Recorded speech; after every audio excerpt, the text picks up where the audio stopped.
নমস্কাৰ সবকে মোৰ ইউটিউব চেনেললৈ স্বাগতম জনাইছোঁ। আপোনালোকে থাম্বনেইল চাই ইতিমধ্যে গম পাইছে যে আজি আমি টিচাৰ ৰিক্ৰুইটমেণ্টৰ ওপৰত কথা পাতিবলৈ গৈছোঁ। আজি শিক্ষামন্ত্ৰী নৰেশ পেগু ডাঙৰীয়াই বিশেষ কিছুমান মন্তব্য আজি কৰিছে শিক্ষা বিভাগৰ ওপৰত বা নিযুক্তিৰ ওপৰত। আপোনালোকে ভিডিঅ'খিনি লাষ্টলৈকে চাব আৰু যিয়ে নতুনকৈ আহিছে তেওঁলোকক ছাবস্ক্ৰাইব কৰিবলৈ মই আবেদন জনাম। তো আজি ভিডিঅ'টোৰ মেইন কথা হ'ল LP UP আৰু graduate teacher post graduate teacher বা ছেকেণ্ডেৰী ছেকশ্যনৰ যিমানখিনি পদ আছে, আজি শিক্ষামন্ত্ৰী নৰেশ পেগু ডাঙৰীয়াই তেখেতে মন্তব্য প্ৰকাশ কৰিছে বা কৈছে যে অতি সোনকালে এই গোটেই পদখিনি ফিল আপ কৰা হ'ব বা 2025 মাৰ্চলৈকে যিমানখিনি পদ খালী হ'ব তেখেতসকলে এইখিনি পদত নিযুক্তি দিবলৈ তেখেতসকলে প্ৰস্তুতি লৈছে।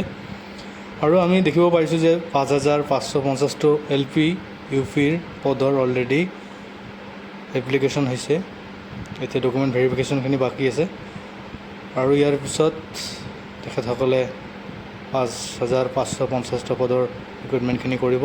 কিন্তু তেখেতে এই মুহূৰ্তত আৰু মন্তব্য কৰিছে বা কেইদিনমান আগতে তেখেতে মন্তব্য প্ৰকাশ কৰিছিলে যে আৰু নতুনকৈ 8000 বা তাতোকৈ বেছি পদ শিক্ষা বিভাগত ওলাব।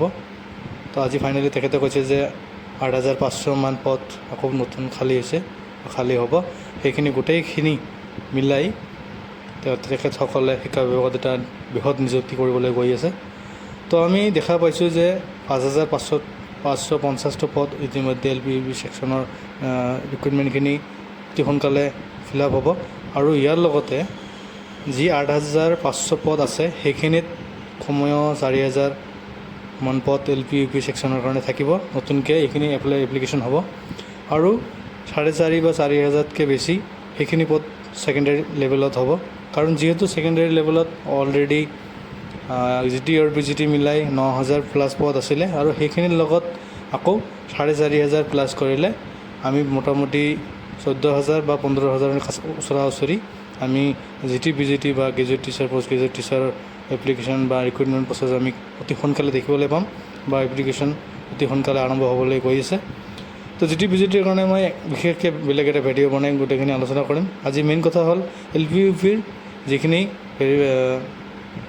পোষ্ট আছে বা আগন্তুক পোষ্ট ওলাব সেইখিনি পোষ্ট মেক্সিমাম কেণ্ডিডেটে বা যিমানখিনি কেণ্ডিডেট টেট পাছ কৰি আছে সকলোৱে এটা চাকৰি পাবলৈ এইবাৰ সক্ষম হ'ব।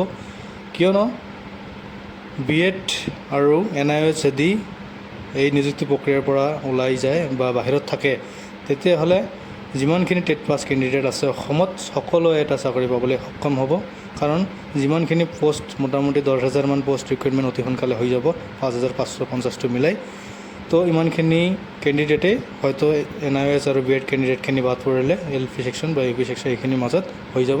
তো সকলোৱে এটা চাকৰি পাবলৈ সুবিধা হ'ব বা পাব। আৰু লগতে যিহেতু CTET এইবাৰ যিহেতু দিছে তেখেতসকলেও এইবাৰ এটা চান্স পাবলৈ তেওঁলোকৰ সুবিধা হ'ব। তো বিশেষ আজি ভিডিঅ' ইমানতে, বেলেগ ভিডিঅ'ত আপোনালোকক লগ পাম। Thank U.